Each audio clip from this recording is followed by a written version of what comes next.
ஒரு நல்ல பழைய பாடம் இன்பயேசு ராஜாவை.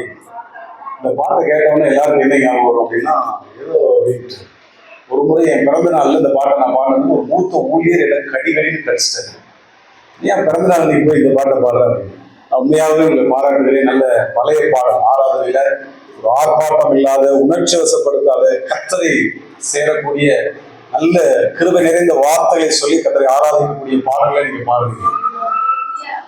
சரி, அவங்களுக்கு கும்பல்லாம் இல்லை. எல்லாரும் யாராவது புதுசா வந்து எல்லாரும் அவங்களே பாக்குறீங்க. உங்களுக்கு சந்தேகம் கவனி, கர்த்தர்களை ஆசீர்வதிப்பார். கொஞ்ச நேரம் தான் இருக்கு. கொஞ்ச நேரத்துல நான் கர்த்தருடைய வார்த்தையை சுருக்கமாய் சொன்னேன். என் வாழ்க்கையில இதுவரையில் இருந்ததை விட இன்றைக்கு ஒரு புதிய காரியம் நடக்கணும் அப்படின்னு விரும்புறது யாரு? பாஸ்டர் ஆராதனை நடக்கும்போது ஒரு 3 முறை உனக்கு எதோ நான் செய்ய போகிறேன், நான் உன்னை விட்டு விலகுவதில்லை, உன்னை கைவிடுவதில்லை அப்படின்னு சொல்லி திரும்ப திரும்ப அந்த வார்த்தையை சொல்லிட்டே இருந்தான். அப்படி சொல்லிட்டு இருக்கும்போது எனக்குள்ள ஒரு காரியம் தோன்றினது. ஒரு வசனத்தை கர்த்தர் ஞாபகப்படுத்தினான். நான் உங்களுக்கு அதெல்லாம் செய்தியெல்லாம் ப்ரிப்பேர் பண்ணலை, ஆனால் இந்த செய்தியை ப்ரிப்பேர் பண்ணலை அப்படின்னு தான் சொல்லுவோம். யோசித்து கொண்டிருந்த ஒரு வார்த்தை, அந்த வார்த்தையை தான் அவங்கள்ட்ட பேசணும் அப்படின்னு சொல்லி ஆண்டவர் எனக்கு ஒரு ஞாபகப்படுத்தினபடினாலே ஏசாயா தீர்க்கதரிசன புத்தகத்திலே 43வது அதிகாரத்துல 18-19 வசனங்களை வாசிக்கும் போது அங்க எப்படி வாசிக்கிறோம்? முந்தினவைகளை நினைக்க வேண்டாம், பூர்வமானவைகளை சிந்திக்க வேண்டாம், இதோ வாசிக்கிறோம். வாசிங்க, ஒரு சத்தம் வாசிங்க. இங்கதான் பாக்குறீங்களா? இதோ நான் புதிய காரியத்தை செய்கிறேன். அல்லேலூயா. சத்தமா புதிய காரியம் நடக்கணும்னா கையை உயர்த்தி சொல்லுங்க. யாரெல்லாம் அதை விரும்புறீங்களோ அவங்க கையை உயர்த்தி சொன்னாங்க. இன்னைக்கு கண்டிப்பா ஒரு புதிய காரியத்தான வாழ்க்கை செய்யணும். 2004 அப்படின்னா என்ன ஞாபகம் நமக்கு? 2004 அப்படின்னா என்ன ஞாபகம்? சுனாமி. வெரி குட், நல்ல ஞாபகம் வச்சிருக்கீங்க. அது வரையிலும் அப்படி ஒரு தண்ணி பிரளயத்தை பார்க்கல, அவ்வளவு பேர் சாகல. அதனால 2004 அப்படின்னா நம்ம எல்லாருக்கும் என்ன ஞாபகம் வருது? சுனாமி அப்படிங்கிற ஒரு பயங்கரமான ஒரு அழிவு. நிறைய பேர் செத்தாங்க, நிறைய பேருக்கு உதவி கிடைச்சிச்சு, நிறைய பேர் அதனால அவங்களுடைய வாழ்க்கை தரமே மாற்றப்பட்டுச்சு. அதுதான் ஞாபகம் வருது. 2020 அப்படின்னா என்ன ஞாபகம் வருது? என்ன ஞாபகம் வருது? இப்படி கன்னத்துல கையை வச்சு பாத்தீங்கன்னா சொல்லுங்க, வாய் திறந்து. அப்புறம் பழைய காரியமா நடக்க ஆரம்பிச்சு, புது காரியம் நடக்குன்னா சொல்லுங்க. என்ன நடந்தது 2020? கொரோனா வந்தது. கொரோனாவை யாராவது மறக்க முடியுமா? யாராவது மறக்க முடியுமா? ஹலோ, இப்படி பாத்தீங்கன்னா எப்படி சொல்லுங்க, மறக்க முடியாது. ஏன் அப்படின்னா கீப் பிசினஸ். நான் சொந்த வீட்டுக்குள்ளேயே கட்டின மனைவியே 5 அடிக்கு தள்ளிடுங்க அப்படின்னா அரசாங்கம் அப்படி எல்லாம் பிரிச்சிருக்கு பாத்து. ஆனா அப்பதான் நிறைய கற்பங்கள்லாம் உருவாச்சிருந்தாங்க. அது ஒரு பக்கம் இருக்கட்டும், ஓகே. அப்போ நிறைய இந்த 2004 மறக்க முடியாது, 2020 மறக்க முடியாது. ஏனென்று சொன்னால் ரெண்டுமே சரித்திரபூர்வமாக பல மாற்றங்களை தேசத்திலே உண்டாக்கின ஒரு காரியம். அதே போல இன்றைக்கு நான் சொல்லுகிறேன், கர்த்தருடைய ஊழியக்காரனால் கர்த்தரை மேல வைத்திருக்கிற அபிஷேகத்தை கொண்டு சொல்லுகிறேன். இந்த 2025 செப்டம்பர் மாதம், எனக்கு தேதி என்னது? 14. இந்த 14ஆம் தேதி 2025 செப்டம்பர் 14ஆம் தேதி உங்க வாழ்க்கையில மறக்க முடியாத ஒரு தெய்வீக மாற்றத்தை, அனுபவத்தை கர்த்தர் தருகிற நேரமாக இருக்கும் நான் நினைக்கிறேன். நீண்ட பிரசங்கத்தினால சுருக்கமான ஒரு பிரசங்கத்துல கூட கர்த்தர் என்ன செய்ய முடியும்? கொடுக்கப்பட்டிருக்கிற 1/2 மணி நேரத்தில் கர்த்தர் உங்களுக்கு புதிய காரியத்தை செய்ய வேண்டும் என்றால், உங்க வாழ்க்கையில புது காரியம் நடக்க வேண்டும் என்றால், கர்த்தர் உங்க வாழ்க்கையில முந்தினவே நினைத்து பூர்வமான யோசித்து, ஐயோ நான் எப்படி இருந்தேன் தெரியுமா, எப்படி வாழ்ந்தேன் தெரியுமா, எனக்கெல்லாம் எவ்வளவு ஆசீர்வாதம் தெரியுமா, நான் எப்படி இருக்க வேண்டிய ஆள் தெரியுமா, எத்தனை பேர் இந்த கூட்டத்தில் உட்காந்து யோசிச்சுட்டு இருக்கோம். என்னை சேர்த்துதான் சொல்றேன். நம்ம நிறைய நேரங்கள்ல பழைய காரியங்களை யோசித்துக் கொண்டிருக்கலாம் இருக்கிறோம். பழையவர்களே, அழிந்து போனவர்களே, முந்தினவர்களே யோசித்துக் கொண்டிருக்கிறோம். ஆனால் கர்த்தர் சொல்கிறார், இந்த காலை நேரத்துல அவனுக்கு புதிய காரியத்தை செய்ய வேண்டும் என்றால் முந்தினவர்களை நினைக்க வேண்டாம், பூர்வமானவர்களை நீ பேச வேண்டாம். ஆமென் சொல்ல மாட்டேங்கிறீங்க. கர்த்தர் புதிய காரியத்தை செய்யணுமா வேண்டாமா? நீங்க தான் ஆமென் சொல்லணும். நீங்க தான் ஆமென் சொல்லணும். கையை உயர்த்தி சொல்லணும். கர்த்தர் புதிய காரியங்களை செய்ய போகிறார். உங்க ஊழியத்துல, உங்க குடும்பத்துல, உங்க தனிப்பட்ட வாழ்க்கையில, உங்களுடைய எல்லா விதமான காரியத்தில், ஆவிக்குரிய ஜீவியத்திலே ஆண்டவர் புதிய காரியங்களை செய்ய போகிறார். புதிய காரியத்தை செய்ய வேண்டும் என்றால் நான் என்ன செய்யணும்?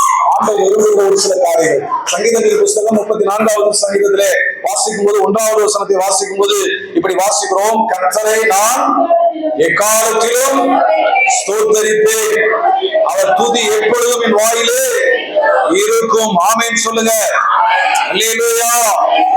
ஆண்டவர் புதிய காரியத்தை செய்ய வேண்டும் என்றால், என் வாழ்க்கையுடைய காரியங்கள் மாற்றப்பட வேண்டும் என்றால், நான் முந்தினவர்களை நினைக்காதபடிக்கு, பூர்வமானதை யோசிக்காதபடிக்கு புதிய காரியம் செய்யணும்னா செய்ய வேண்டிய முதல் காரியம் என்னது? கர்த்தரை எப்போதும் துதிக்கணும். ஆமென் சொல்லுங்க. பக்கத்துல இருக்கிறவங்க ஆமென் சொல்றாங்களோ, அல்லேலூயா சொல்றாங்களோ, துதிக்கிறாங்களோ, பாடுறாங்களோ, பாடலையோ அதை பத்தி எனக்கு கவலையே இல்லை. நான் உங்களுக்கு உண்மையா சொல்றேன், இன்னைக்கு ரொம்ப நாள் கழிச்சு நல்ல விடுதலையா கர்த்தரை ஆராதிச்சு, நல்ல விடுதலையா, உண்மையா சொல்றேன், நல்ல விடுதலையா ஆராதித்தேன். ஆராதனை எனக்கு ரொம்ப பிடிச்சிருது. நல்ல அழகா உண்மையா நேர்த்தியா பெருமைப்படுத்துறதுக்காக சொல்ல, பள்ளிப்படுத்துறது யாரையாவது பெருமைப்படுத்தினா கர்த்தரை என்ன உடம்பாரு, எனக்கு தெரியும். நான் யாரையும் மனுஷனை பதியப்படுத்தி சொல்லல.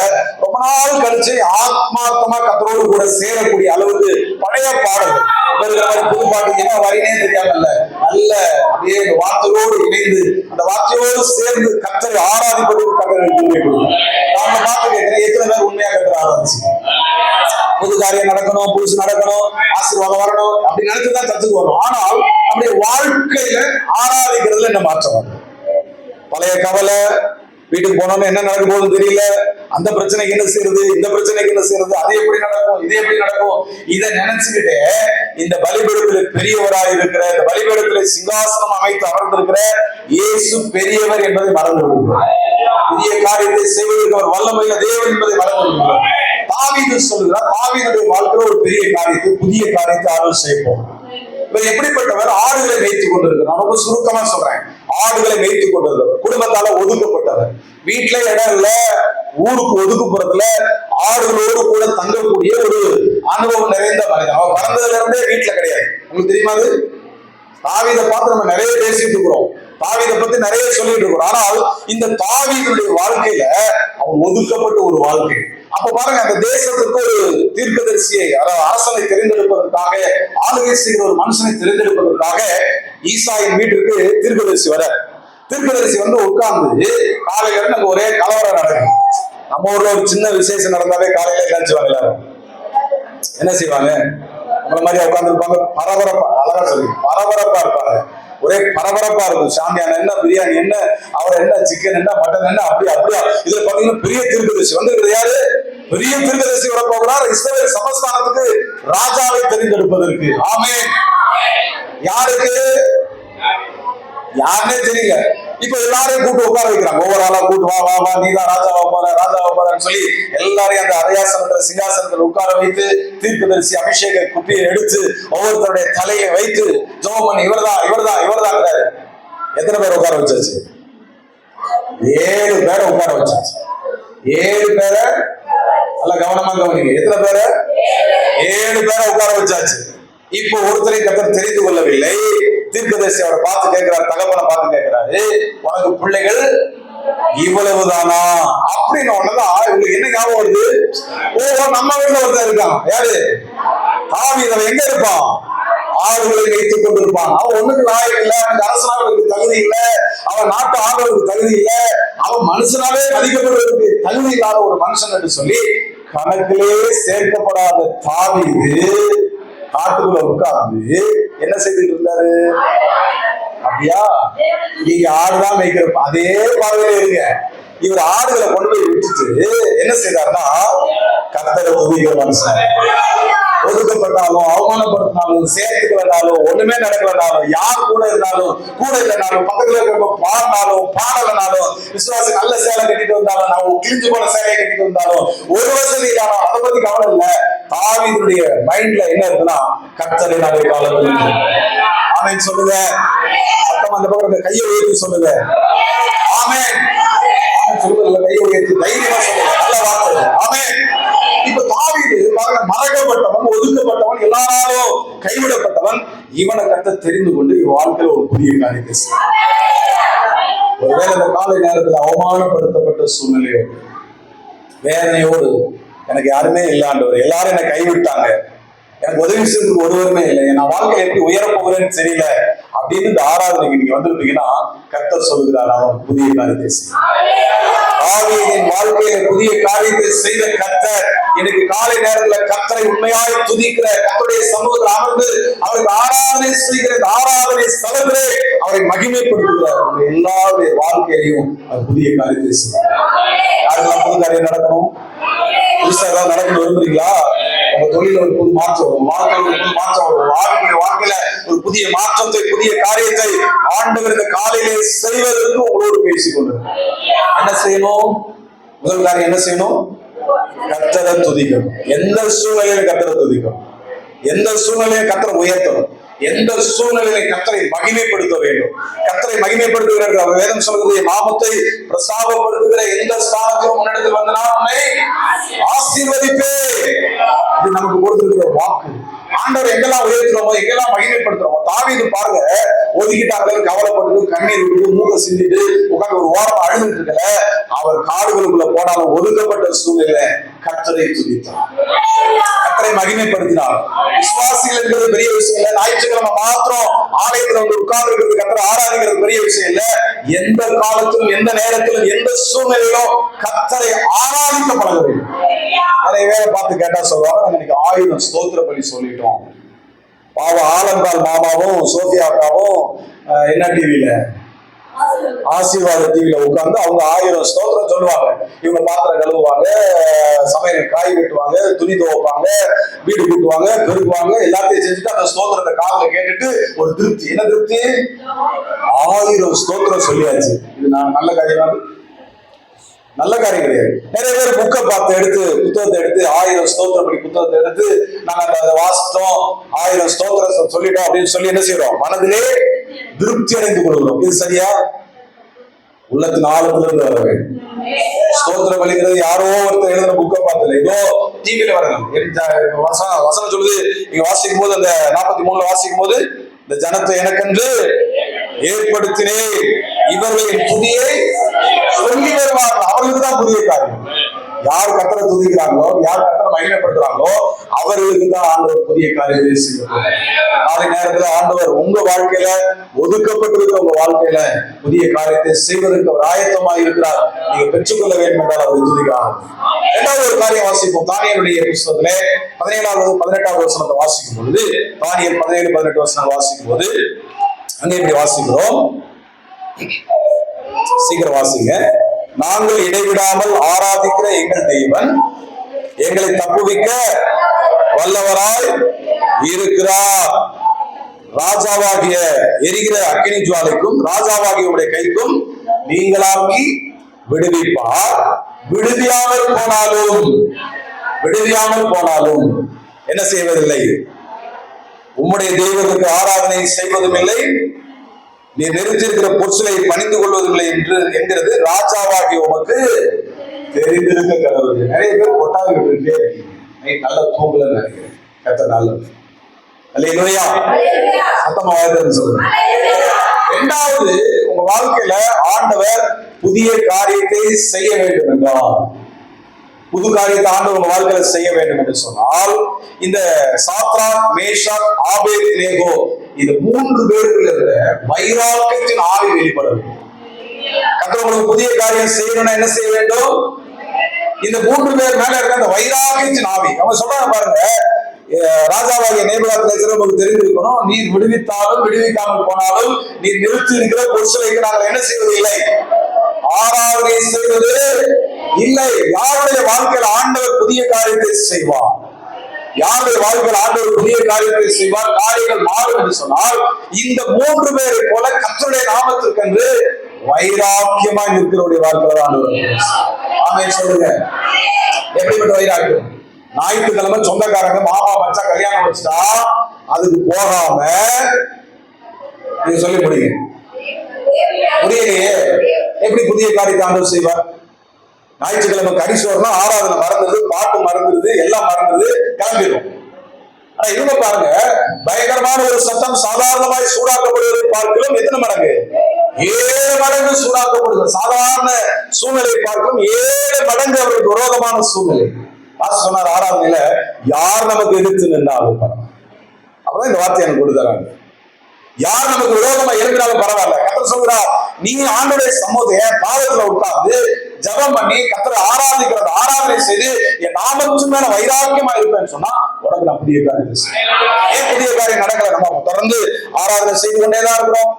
ஆராதனைக்கு மேல ஆராதனை தான். எத்தனை வருஷமா ஆண்டவரை ஏற்றுக்கொண்டு, எத்தனை வருஷமா இந்த சர்ச்சுக்கு வரோம், ஏன் நம்முடைய வாழ்க்கையில மாற்றம் வரல? ஏன் புதிய காரியங்கள் நடக்கல? ஏன் இன்னும் கண்ணீர் விட்டு கொண்டு இருக்கிறோம்? ஏன் இன்னும் நம்முடைய ஜெப குறிப்புகள்ல கடன் போராட்டம், அந்த பிரச்சனை, பிள்ளைகள் கீழ்ப்படியில அது நடக்குது, இது நடக்குது, நம்முடைய ஜெப குறிப்புகள் மாறவில்லையே.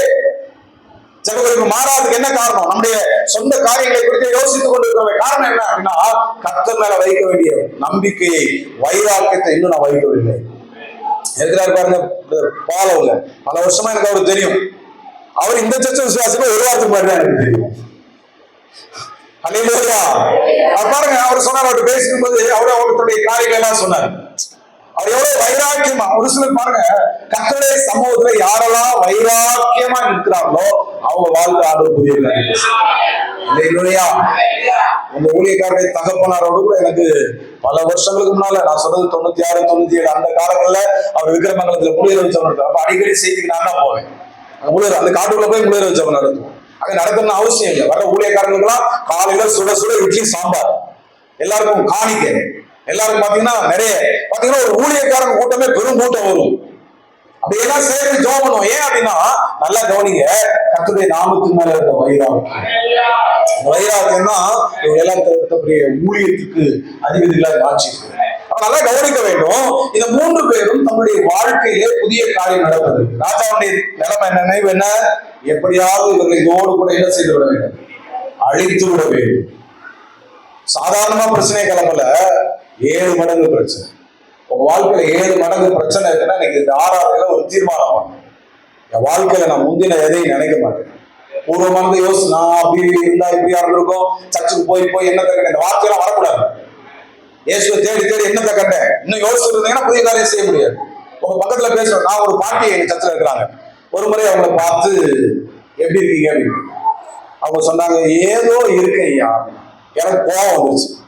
நான் ரொம்ப உரிமையா அவங்கள்ட்ட பேசுவேன். கொஞ்சம் உரிமையாக சொல்றேன், எதுக்கு இருக்கீங்க, செத்து போங்க. கர்த்தரை ஆராதிக்கிற ஒரு ஆள் இருந்தா நல்லா இருக்கணுமா இல்லையா? சொல்லுங்க.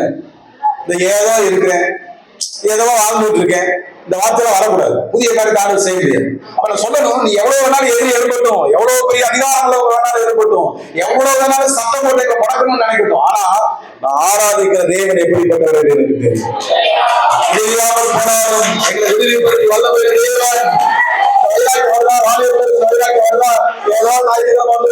அதெல்லாம் கிடையாது. வாழ்க்கை மாற வேண்டும், வார்த்தைகள் மாற வேண்டும். ஆராதிக்கிற பிள்ளைகளுடைய வாயிலிருந்து வருகிற வார்த்தைகள் சொல்லணும், ஆராதிக்கிற தேவன் ஜீவனுள்ள தேவன். அவருடைய வாழ்க்கையில எல்லாவற்றையும் இழந்து, அவமானத்தோடு, தோல்வியோடு, வேதனையோடு, பிள்ளைகளை இழந்து, ஆடு மாடுகளை இழந்து, வேலைக்காரர்களை இழந்து, கட்டிடங்களை இழந்து, கட்டிட மனைவியே கர்த்தரை தூசித்து ஜீவனை விட்டுவிடு என்று சொல்லக்கூடிய தாவீது ஒரு வார்த்தை சொன்னார், என் மீட்பர் உயிரோடு இருக்கிறார். இந்த அறிக்கை தான் அவசியம். பாருங்க, இந்த 3 பேருடைய வாழ்க்கையில அந்த 24வது வசனத்தை வாசிக்கும் போது, அப்போது ராஜாவாகிய நேபுகாத்நேச்சார் பிரமித்து, எப்படிங்க அப்படின்னா என்ன அர்த்தம்? சீக்கிரம் சொல்லுங்க. ஆச்சரியப்பட்டு, ஒரு பயங்கரமா எப்படா நம்ம ஒரு பாசம் சொல்றோம், எப்படாது அப்படின்ற மாதிரி பிரமித்து, அடுத்து உங்களை காணிக்க போற போது எழுந்திருக்க சொன்னோட மெதுவா எழுந்திருச்சு, அப்படி யோசித்து அப்படி எல்லாம் கிடையாது. எப்படி எந்திரிச்சாரோ ஒரு செகண்ட்ல அப்படி தீவிரமா. நான் சொல்றேன், உங்க வாழ்க்கையில உங்களை அழிக்கணும்னு நினைச்சவங்க, நீங்க அவ்வளவுதான் முடிஞ்சிச்சு அப்படின்னு நினைக்கிறவங்க, உங்க வாழ்க்கைய அவ்வளவுதான் எரிக்கணும் அப்படின்னு நினைச்ச மனிதர்கள், உங்க எதிரிகள், உங்களுக்கு விரோதமா எழும்பினவர்கள், உங்களை இல்லாமலே போக பண்ண நினைத்தவர்கள், சாதாரணமா இருக்கிறதை பார்க்கிறோம் 7 மடங்கு உங்க வாழ்க்கையில பிரச்சனைகளை கொண்டு வந்தவர்களை இனி தேடியும் காணாத புதிய காரியத்தை கண்டு செய்ய எப்போ கைதட்டிட்டு உணர்ச்சிப்பட்டு பாடப்படல, கர்த்தரை துதிக்கும். கர்த்தருடைய நாமத்து மேல வைராக்கியமா இருப்பது. ஆலயத்தின் பலிபீடத்தை தொடுகிறதெல்லாம் பரிசுத்தமாக்கப்படும் வசனம் சொல்லுது. அப்ப ஆலயத்துக்கு வரும்போது ஆலயத்தின் மூளைக்கெல்லாம் இருக்கிற தெய்வம் எப்படிப்பட்டவர்? பரிசுத்தம் உள்ளவர். எனக்காக யாவையும் செய்கிறார், எனக்காக எல்லாவற்றையும் செய்து முடிப்பார். அப்ப அந்த நம்பிக்கையோடு கூட இந்த 3 பேரும் தேவ சமூகத்துல ஒரு புது காரியம் நடக்க போகுது, எங்களை அழிச்சாலும் பரவாயில்ல, கொண்டாலும் பரவாயில்ல, தப்பு வைக்காம போனாலும் பரவாயில்லன்னு சொல்லி போய் தேவ சமூகத்துல வைராக்கியமா இருந்தபடினாலே அவங்க வாழ்க்கையில் நடந்த புதிய காரியம் உங்க வாழ்க்கையில் நடக்கணும்னா, இன்று முதல் தேவனுடைய நாமத்துக்கு என்ற ஒரு தீவிரமான வைராக்கியத்தோட நீங்க எழும்பி உங்க பகுதியில நீங்க கர்த்தரை மகிமைப்படணும். உங்க பகுதிக்கு நீங்க தான் அடையாளமா இருக்கும். உங்களுக்கு விரோதமா எழுப்புறவன், சபைக்கு விரோதமா எழுப்புறவன், கர்த்தருக்கு விரோதமா எழுப்புறவன், கர்த்தருடைய வார்த்தைக்கு விரோதமா எழுப்புறவன் உங்க வாழ்க்கையை பார்த்து பிரமிக்கணும். புதிய காரியத்தை கர்த்தர் செய்ய போகிறார். 3வது வாசிப்போம். 1 சாமுவேல் புத்தகம் 1வது அதிகாரத்துல 11வது வசனத்தை வாசிக்கும் போது அங்கே ஒரு காரியத்தை வாசிக்கிறோம். அன்னாள் என்கிற ஒரு மனுஷி, எத்தனை வருஷமா சர்ச்சுக்கு போயிட்டு இருக்கா? அந்த ஆலயத்துக்கு எத்தனை வருஷமா போறாங்க தெரியுமா? ஏறக்குறைய 15 வருஷம். எத்தனை வருஷம்? 15 வருஷமா அந்த பலிபீடத்துக்கு முன்னால போய் பலி செலுத்தி என்ன கேட்கிறாங்க? என்ன கேட்கிறாங்க? அந்த 1:11 என்ன சொல்லுதுன்னா, சேனைகளின் தேவனாகிய கர்த்தாவே அப்படி அடியாளை கண்ணோக்கி பார்த்து இப்படி அடியாளை மறவாமல் நினைத்தருளி உமது அடியாளுக்கு ஒரு ஆண் பிள்ளையை கொடுத்தால் அவர் உயிரோடு இருக்கும் சகல நாளும் நான் அவனை கர்த்தருக்கு ஒப்பு கொடுப்பேன். உங்க வாழ்க்கையில என்ன பிரச்சனை? இப்போ என்ன இல்ல? என்ன அடைக்கப்பட்டிருக்கு? கற்பம் அடைக்கப்பட்டு. கற்பம் அடைக்கப்பட்டு ஒரு குழந்தைக்காக அவங்க என்ன செய்றாங்க? தேவ சமூகத்துல போய் பலிபீடத்துக்கு முன்னாங்க. நான் நல்லா சொல்றேன், கவனமா இதை நல்லா கவனிச்சு வச்சுக்கோங்க. இந்த பலிபீடத்துல நீங்க முறையிடுகிற ஒரு சொட்டு கண்ணீர் விட்டு ஒரு ஜபம் பண்ணீங்கன்னா அந்த ஜபத்துக்கு பயங்கரமான வல்லமை. உங்களை அதுக்குதான் நாங்க உபவாச ஜபத்துக்கு வாங்க, முழு ஜபத்துக்கு வாங்க, அந்த ஜபத்துக்கு வாங்க, இந்த ஜபத்துக்கு வாங்க, தலைவர் ஜபத்துக்கு வாங்க, சண்டே கிளாஸ் பிள்ளைகளுடைய ஊழியர் ஜபத்துக்காக வாங்க அப்படின்னு கூப்பிடுறதுக்கு காரணம் இருக்கு. என்னன்னா, இந்த அண்ணால் அதே 15 வருஷமா வர வழக்கம் தான். வழக்கமா வந்த ஆராதனை தான், வழக்கமா செலுத்துகிற பலிதான், வழக்கமா செலுத்துகிற காணிக்கை தான், எல்லாமே இருந்தது. ஆனால் இந்த ஆராதனை அண்ணாவுடைய வாழ்க்கையில ஒரு புதிய காரியத்தை செய்யக்கூடிய, உங்க வாழ்க்கையிலும் புதிய காரியத்தை செய்யக்கூடிய, நீங்க வழக்கமா இதோடு வந்த ஆராதனை போல அல்ல, இந்த ஆராதனையில ஒரு பெரிய மாற்றத்தோடு தான் நீங்க இங்க இருந்து கடந்து போகணும். பரிசுத்த ஆவியானவர் சொல்கிறார், இன்றைக்கு உங்க வாழ்க்கையில அண்ணாவுடைய ஜெபத்தை ஆண்டவர் எப்படி கேட்டு, அதுல 19-20 வருஷம் அந்த இதை வாசிக்கும் போது சொல்லப்பட்டிருக்கிறது, சில நாள் சென்ற பின்பு. எவ்வளவு நாள்? சில நாள் சென்ற பின்பு அந்நாள் கர்ப்பவதியாகி ஒரு ஆண் பிள்ளை குமாரனை பெற்றுக் கொண்டாள். ஆமென். ஆண்டவர் அற்புதம் செய்வதற்கு உங்க வாழ்க்கையில பல வருஷமா காத்திருக்கிற காரியத்துல ஒரு புதிய காரியத்தை செய்வதற்கு பல வருஷங்கள் தேவையில்லை, பல மாதங்கள் தேவையில்லை. நீங்க உண்மையா இந்த பலிபீடத்துக்கு முன்னால உங்களை அர்ப்பணிக்கக்கூடிய அர்ப்பணிப்பு உங்க வாழ்க்கையில இருக்குமே ஆனால், அன்னாலை போல கர்த்தரை உயர்த்தக்கூடிய அனுபவம் உங்க வாழ்க்கையில இருக்குமே ஆனால், கர்த்தர் உங்க வாழ்க்கையில அற்புதம் செய்யலாம். கல்யாணம் நடந்த உடனே 1 வருஷத்துல நாங்க குழந்தையை பெற்றுக்கிட்டோம் அப்படின்னு சொல்லி கல்யாணம் ஆன தம்பதிகள் இருக்கிறவங்க, தகப்பன்மார் தாய்மார், கல்யாணம் நடந்து நாங்க முதல் வருஷத்திலேயே எங்க குழந்தைய எங்க கல்யாண நாள் நாங்க கொண்டாடணுமோ இல்லையோ, குழந்தைய தூக்கிட்டு வந்து பாஸ்டர் பிரதிஷ்டை பண்ணுங்கன்னு சொன்னோம் அப்படின்னு சொன்னவங்கள ஒரு அலையா சொல்லுங்க. புரியுதா? புரியுது? உங்களுக்கு கல்யாணம் நடந்துச்சுல, கல்யாணம் நடந்து 1 வருஷத்துக்குள்ள உங்க கல்யாண நாளை கொண்டாடுறதுக்கு முன்னால இந்த பலிபீடத்துல உங்க பிள்ளையை தூக்கிட்டு வந்து பாஸ்டர் எங்க குழந்தைய பிரதிஷ்டை பண்ணுங்க, எங்க குழந்தை பிறந்துச்சு சொல்லி 1 வருஷத்துக்குள்ள குழந்தை பிறந்தோம். கல்யாணம் ஆகி 1 வருஷத்துக்குள்ள குழந்தை பிறந்து அதை பிரதிஷ்டை பண்ண தாய்மார் தகப்பன்மார் கையை உயர்த்து. இதெல்லாம் குழந்தை பெற்றாங்களா இல்லையா? நாங்க பெற்கல, அந்த அம்மா தான் பெற்றாங்க. உங்களையும் சேர்த்தா கேட்கிறேன், உங்க பிள்ளைதான் 1 வருஷத்துக்குள்ள எனக்கும் என் மனைவிக்கும் குழந்தை பிறந்துச்சு அப்படின்றவங்க கையை உயர்த்துங்க. கையை உயர்த்துங்க. நல்லா ஆலயத்துல கையை உயர்த்தி கர்த்தரை மகிமைப்படுத்துறதுக்கு யோசிக்கிறீங்க. 1 வருஷத்துக்குள்ள, 2 வருஷத்துக்குள்ள, 3 வருஷத்துக்குள்ள, 4 வருஷத்துக்குள்ள, 5 வருஷத்துக்குள்ள, சரி 5 வருஷத்துக்குள்ள, 6 வருஷத்துல எல்லாமே ஏகதேசம் எல்லாம் கையை தூக்கிட்டீங்க. கல்யாணம் ஆனவங்க கையை தூக்கிட்டீங்க. கர்த்தருக்கு ஸ்தோத்திரம். ஆமென். இந்த அண்ணால் பாருங்க, பல வருஷமா இல்ல, கல்யாணம் ஆகி 1 வருஷத்துல குழந்தையை தூக்கிட்டு வந்து நாங்க பிரதிஷ்டை பண்ணோம்னு சந்தோஷப்படுறீங்க. நீங்க விசுவாசிகளாகி எத்தனை வருஷம் ஆச்சு? விசுவாசியாகி எத்தனை வருஷம் ஆச்சு? 2 வருஷம், அப்புறம் 4 வருஷம், 12 வருஷம், எப்படி 15 வருஷம், 20 வருஷம். சரி, இப்ப நான் உங்களை பார்த்து கேட்கிறேன், நீங்க குழந்தை பெற்றவர்களா மலரா? எங்க பெத்தீங்க? எங்க பெத்தீங்க? உங்க மாலை காமிக்கிறீங்களா? நான் அந்த பிரத்யாத கேட்கல. நீங்க ஆவிக்குரியவர்களா, கர்த்தர் உங்க வாழ்க்கையில புதிய காரியம் செய்யணும்னா அவருடைய மகிமையை, அவருடைய கிருபையை, அவருடைய ஆசீர்வாதங்களை போய் ஜனங்களுக்கு சொல்லி, எத்தனை பேர் ஆத்மாக்களை பெற்றெடுத்தவங்க இப்ப தைரியமா கையை தூக்கி நான் மலரே கிடையாதுன்னு சொல்றீங்க. அதுல நிறைய மலர் சபைகள் உட்கார்ந்து இந்த வார்த்தைக்காக நான் வேதனைப்படுவேன். இந்த வார்த்தை அடுத்த கூட சொல்லக்கூடாது. உங்க பாஸ்டர் சொன்னது போல 2 பேர்லாம் கணக்கு வைக்கும், வருஷத்துக்கு ஒருத்தர். இப்ப இங்க எத்தனை பேர் இருக்கீங்க? எவ்வளவு பேர் இருக்கீங்க? ஒரு 100 இருப்போமா? ஒரு கணக்கு வச்சுக்கோ, கூட ஒரு கலாம் குறைவா இருக்கலாம், 100 பேர். இப்ப 100 பேர் இன்னைக்கு நீங்க எல்லாரும் ஒரு தீர்மானம் பண்ணி ஆண்டவருடைய வாழ்க்கையில புதிய காரியம் செய்யணும், நான் பெற்றெடுப்பதற்கு என்ன ஒப்பு கொடுக்குறேன் அர்ப்பணிக்கிறேன்னு சொல்லி இந்த வழிபட்டுனால ஜெபம் பண்ணிட்டு போய் இன்னைக்கு என்ன மாசம்? செப்டம்பர் மாதம் இல்லையா?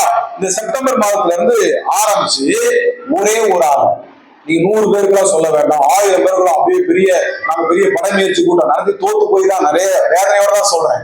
பாஸ்டர்லாம் தெரியும், பெரிய கூட்டங்கள் நடத்தி 50 லட்சம் ரூபாய் செலவு பண்ணி முடிவு என்னன்னா வயிறு வலிக்குது, கால் வலிக்குது, கண்ணு வலிக்குது, நெஞ்சு வலிக்குதுன்னு சொல்லி யாராவது பார்த்தா எல்லாம் புதுவாழ்வு அசம்பிளி, அந்த அசம்பிளி, இந்த அசம்பிளி, ஏசு நம்மோட வாரத்து வாசல், இப்படிதான் இருக்கு. எல்லாம் விசுவாசி கூட்டம் எடுத்து முடிச்சு பார்த்தா யாராவது புது ஆத்மா இருக்கா? ஒண்ணுவோட இல்ல, வந்து கையெழுத்து கூட கூட சபையில இருக்கிற விசுவாசி. அப்ப 50 லட்சம் ரூபாய் வேஸ்ட். இப்ப நான் சொல்றேன், நீங்க ஆண்டவருடைய சமூகத்தில் புதிய காரியத்தை பெற்றுக்கொள்ள வேண்டும் என்றால் இன்றைக்கு அண்ணாவை போல ஆண்டவரை பெற்றெடுக்கக்கூடிய கிருபையை தாங்க வாழ்க்கை ஆண்டவர் புதிய காரியம் செய்யும். சும்மா மலராவே இருக்கக்கூடாது. இப்ப ஒவ்வொருத்தரும் என்ன செய்யணும், புறப்பட்டு போய் உங்க பக்கத்துல இருக்கிற யாராவது ஒரு ஆள் பிடிச்சிடும். அந்த ஒரு ஆளை இந்த வருஷம் முழுவதும் என்ன செய்யணும், டிசம்பர் 23ஆம் தேதி 24ஆம் தேதி வரையும் வாசனத்தை சொல்லி நடத்தி முடிஞ்சா கிறிஸ்துமஸுக்கு ஒரு புது ட்ரெஸ் எடுத்து நாங்கள் செய்யறோம். வாசனம் தெரியும், வருஷந்தோறும் ஒரு 200-300 பேருக்கு புது வஸ்திரங்கள் எடுத்து கொடுக்குறோம். எதுக்கு அப்படின்னா நீங்க கொண்டு போய் உங்களுக்கு ஆயிரத்தப்பட்ட ஜனங்களுக்கு கொடுத்து அவங்க சர்ச்சுக்கு அழைச்சிட்டு வாங்க. உங்களுக்கு எல்லாம் 2000 ரூபாய்க்கு 3000 ரூபாய்க்கு ட்ரெஸ் எடுக்கிறீங்களா, ஒரு 500 ரூபாய்க்கு பேண்ட் ஷர்ட் எடுக்க முடியுமா? முடியாது. இவ்வளவு நேரம் நல்லாதான் பேசிட்டு இருக்காரு. ஒரு 500 ரூபாய்க்கு ஒரு சாரி எடுக்க முடியுமா? முடியாது. ஒரு 500-600 ரூபாய்க்கு ஒரு சுடிதார் எடுக்க முடியுமா? முடியாதான். ஏன் எடுத்து கொடுத்து அந்த ஆத்மாவை அன்னைக்கு கிறிஸ்துமஸ் அன்னைக்கு ஆலயத்துக்கு கூட்டிட்டு வந்து, ஆண்டவரே நான் பெற்றெடுப்பதற்கு முயற்சி பண்ணியிருக்கிறேன், என் வாழ்க்கையில கட்ட புதிய காரியத்தை செய்யணும் கேட்க முடியுமா? முடியாது. சும்மா மலடாவே உட்கார்ந்து கூடாது. நான் ஆசீர்வதிக்கப்பட்ட போதும், எனக்கு நல்ல பைக் இருக்கு, கார் இருக்கு, வசதி இருக்கு, வாகனம் இருக்கு, எல்லாம் கத்தர் கொடுத்தார், எல்லாமே கர்த்தர் தந்தது, எல்லாமே நீர் தந்தது அப்படின்னு பாட்டு பாடிட்டு போறதுதான். அவர் நமக்கு தந்திருக்கிறாருன்னா அதுக்கு நன்றியுடையவங்க நமக்கு. இப்ப நல்லா இருக்காங்க, 15 வருஷமா பிள்ளை இல்லைன்னு அன்னைக்கு வழிபடுத்த வந்து தன்னுடைய மலட்டுத்தன்மையை கட்ட நீக்கும்படியாக ஜெபம் பண்ணினால் கர்த்தர் அவருடைய வாழ்க்கையில் புதிய காரியம். சில நாட்களுக்குள்ள ஒரு ஆண் பிள்ளை அவருக்கு கொடுத்து கர்த்தர் அவரை ஆசீர்வதித்தார். இப்ப நீங்களே எப்படி ஆசீர்வதிக்கப்படணும்னு விரும்புறீங்களா? விரும்புற மாத்திரம் கையை வைத்துங்க, வலது கட்ட உங்க தலைமையில வைங்க. இப்ப நீங்க சொல்லுங்க, இயேசுவே இந்த வருஷத்துக்குள்ள ஒரு ஆத்மாயாவது பெற்றெடுப்பதற்கு உதவி செய்யுங்க. ஆவிக்குரிய வாழ்க்கையில மலட்டுத்தன்மை எல்லாம் விலகட்டும். இயேசுவின் நாமத்தினால புதிய காரியத்தை செய்வேன் என்று சொல்லி இருக்கிற வார்த்தையின்படி ஆத்மாவை பெற்றெடுக்க கிருபை தாரும். ஒப்பு கொடுத்தீங்க, உங்களை கொண்டுதான் ஆண்டவர் புதிய காரியத்தை செய்யணும். கர்த்தர் இந்த வருஷத்தின் நிறைவுல இது 200 பேரா மாறும். 2வது வருஷத்துல அந்த 200 பேர் சேர்ந்து அப்படியே ஊழியம் செய்றீங்கன்னு வச்சுங்களேன், 400 மாறும். அடுத்து அப்படியே அந்த 400 பேர் சேர்ந்து ஊழியம் செய்துன்னு வச்சுங்களேன், 800 மாறிடும். 800 பேர் சேர்ந்து 4வது வருஷத்துல 1600. எல்லாரும் அந்த 1600 பேர் சேர்ந்து 5வது வருஷத்துல 3200 ஒரு 1500 பேர் வரவே வேண்டாம். உங்களை மாதிரி நொண்டிச்சாக்கு சொல்லிட்டு சித்தப்பா வீட்டுக்கு போனேன், பெரியப்பா வீட்டுக்கு போனேன், கல்யாணத்துக்கு போனேன், காதுகுத்துக்கு போனேன், கருமாதிக்கு போனேன் போனாலும் 5வது வருஷத்துல இந்த சபை எத்தனை பேருடைய சபையா இருக்கணும்? இதுதான் ஆவிக்குரிய மாற்றத்தை, புதிய காரியத்தை ஆண்டவர் செய்யணும். புது காரியத்தை ஆண்டவர் செய்யணும். சும்மா வந்து உட்கார்ந்து எந்திரிச்சு போறதுல ஒரு பிரயோஜனம் இல்லை. நம்முடைய வாழ்க்கையில மாற்றங்கள் வரும்போதுதான் கர்த்தர் ஆசீர்வதிப்பார். என் வாழ்க்கையில நான் மாறணும் ஆண்டவரே, நான் அழைக்கப்பட்டிருக்கேன், என் வாசல்ல திறக்கணும் அப்படின்னு ஆண்டவரை கேட்கும்போது ஆண்டவர் எத்தனை பேர் கேட்கப்படுது? புதிய காரியம் நடக்கும். எத்தனை பேர் விரும்புறீங்க? இருக்கிற இடத்துல முடிந்தவங்க அப்படியே முழங்கால், முடியாதவங்க எழுப்பி நெல்லு. ஒரு 2-3 நிமிஷம் நான் ஜெபிக்க போகும். என்னுடைய நேரம் அதோட முடியும். நல்ல வாய்ப்பு சீக்கிரம் எழுப்பணும். இதுதான் லேட் பண்ணக்கூடாதுன்னு சொன்னேன். தீவிரமாய் ராஜா எழுந்தா பாத்தீங்களா, அந்த தீவிரத்தோட இருக்கு. இப்ப கண்ணை மூடுங்க, யாரையும் பார்க்க கூடாது, யாரையும் நீங்க பார்க்க கூடாது. உங்க வாயை திறந்து ஜெபிக்கணும். என் வாழ்க்கையில புதிய காரியம் நடக்கட்டாங்க கேளுங்க, வாயை திறந்து கேளு. நீங்க வாயை மூடிட்டு அமைதியா இருந்தீங்கன்னா ஒரு காரியம் நடக்குது. வாயை விரிவாய்ச்சிட அதை நான் நன்மைகளால் நிரப்புவேன் என்று சொன்ன ஆண்டவர் ஆலயத்தின் தெய்வமாக இருக்கிறார். அவர் இங்கே உணாவி கொண்டிருக்கிறார். வாயில திறந்து அப்படியே கேளுங்க, என் வாழ்க்கையில புதிய காரியம் நடக்கட்டாண்டவர். தாவீதை போல மறக்கப்பட்ட அனுபவம் இல்லை, தாவீதை போல ஒதுக்கப்பட்ட அனுபவம் இல்லை, தாவீதை போல எல்லாராலும் ஆண்டவரே மறந்துட்டாங்கன்னு சொல்லி நான் யோசித்துக் கொண்டிருக்கலாம். தகப்பனே, அந்த யோசனையோடு கூட ஆண்டவரே நான் வேதனையோடு கூட ஆராதனை வந்திருக்கலாம். கண்ணை மூடி கழிச்சு வாயை திறந்து ஜெபிங்க, வாயை திறந்து கண்ணை மூடி வாயில திறந்து ஜெபிங்க. வாழ்க்கையில ஒரு புதிய காரியத்தை கத்த செய்கிறாங்க. தாவீதின் வாழ்க்கையில புதிய காரியத்தை செய்வதற்கு சாதாரணமாக இருந்த ஆடுகளுக்கு மேய்ந்து கொண்டிருந்த ஆடுகளை மேய்த்து கொண்டிருந்த தாவீதின் வாழ்க்கையில இப்படிப்பட்ட ஒரு அரியாசனத்தை கொடுக்கக்கூடிய அன்றே கொடுக்கக்கூடிய வல்லமையுள்ள தேவனாய் நீ நிரூபித்தால் என் வாழ்க்கையில் அற்புதம் செய்ய முடியும், என் வாழ்க்கையில புதிய காரியத்தை செய்ய முடியும். என் தோல்விகள் மறையட்டும், வேதனைகள் மறையட்டும், என்னுடைய மறைவுகள் மறையட்டும். அப்பா, என்னை கர்த்தர் ஆண்டவரே எழுந்து பிரகாசிக்கக்கூடிய கிருபையை எனக்கு தருகிறார், எழுந்து பிரகாசிக்கக்கூடிய கிருபையை எனக்கு தருகிறார். என் வாழ்க்கையில் இருக்கிற எல்லா தோல்விகள் மறையட்டும், தோல்வியான வாக்குடைய அன்றே கிரியைகள் மறையட்டும், புதிய காரியம் என் வாழ்க்கையில் நடைபெறட்டும். திறந்து கேட்கிற எல்லாருடைய வாழ்க்கையிலும் கர்த்தர் இந்த காலை நேரத்தில் ஒரு புதிய காரியத்தை செய்ய விரும்புகிறார், கர்த்தர் புதிய காரியத்தை செய்ய விரும்புகிறார். அவரே ஸ்தோத்திரம். சாத்தான் மேஷாக் ஆபேலை போல எதிரிகளுடைய சூழ்ச்சிகளிலே ஆண்டவரே அப்பா சோர்ந்து போகாதபடிக்கு உம்முடைய நாமத்தை உயர்த்தினபடினாலே, உம்முடைய நாமத்துடைய ஆண்டவரே வல்லமை அவர் உணர்ந்து அதை வெளிப்படுத்தினபடினாலே ஆண்டவரே அவருக்கு உணர்வாய் உருவாக்கப்பட்ட ஆண்டவரே அக்கினி ஜுவாலையிலிருந்து அவருக்கு விடுதலை கொடுத்தீரே, அவருக்கு விடுதலை கொடுத்தீரே, அவருக்கு விடுதலை கொடுத்தீரே, அவருக்கு விடுதலை கொடுத்தீரே. என்னுடைய வாழ்க்கையில் கர்த்தர் அற்புதம் செய்கிறார், என்னுடைய வாழ்க்கையில் கர்த்தர் அற்புதம் செய்கிறார். ஒரு புது காரியம் நடக்கட்டும் அப்பா. எதிரிகள் எனக்கு விரோதமாய் ஆண்டவரே அப்பா ஆண்டவரே சொல்ல பண்ணி இருக்கிற ஆண்டவரே அக்கினி சுவாலைகளை நிறுத்தி விலகட்டும் அப்பா. அவருடைய எல்லா திட்டங்கள் தவறிபடியாய் மாறட்டும் அப்பா. எல்லா காரியங்களையும் நிறுத்தி அகற்று போகட்டும் அப்பா. எங்களுக்கு விரோதமாய் உருவாக்கப்பட்டிருக்கிற எல்லா ஆண்டவருடைய காரியத்திலிருந்து கர்த்தரை விடுதலையாக்கி கர்த்தரை எங்களோடு கூட இருப்பதை வருகிற நாட்களிலே நிறுவிக்கிறார். அதை பார்த்து எதிரிகள் பிரமிக்கட்டும் அப்பா, எங்களுக்கு விரோதமாக எழுகிறவர்கள் பிரமிக்கட்டும் அப்பா, எங்களை அழித்துவிட நினைத்தவர்கள் பிரமிக்கட்டும் அப்பா.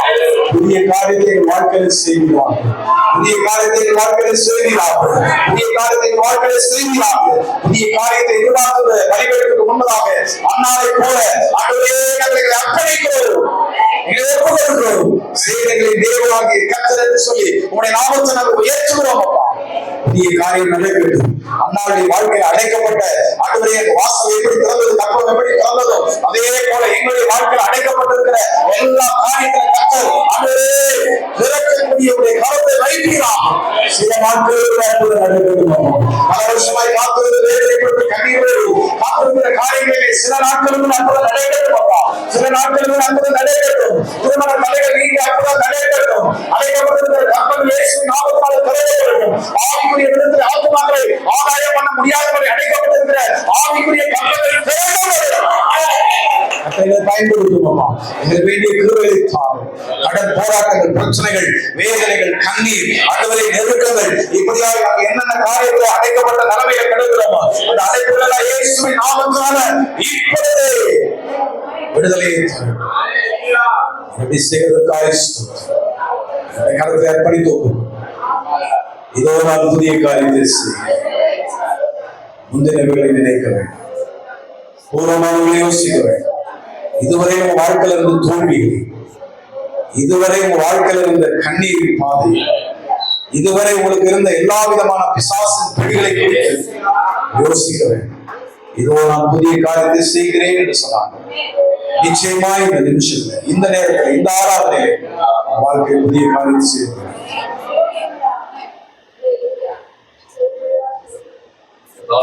நல்ல கொடுத்த வார்த்தைகள் நன்றி சொல்லுங்க. ஏதோ புதிய காரியத்தை செய்வேன் சொன்ன கட்டதான் புதிய காரியத்தினுடைய வாழ்க்கை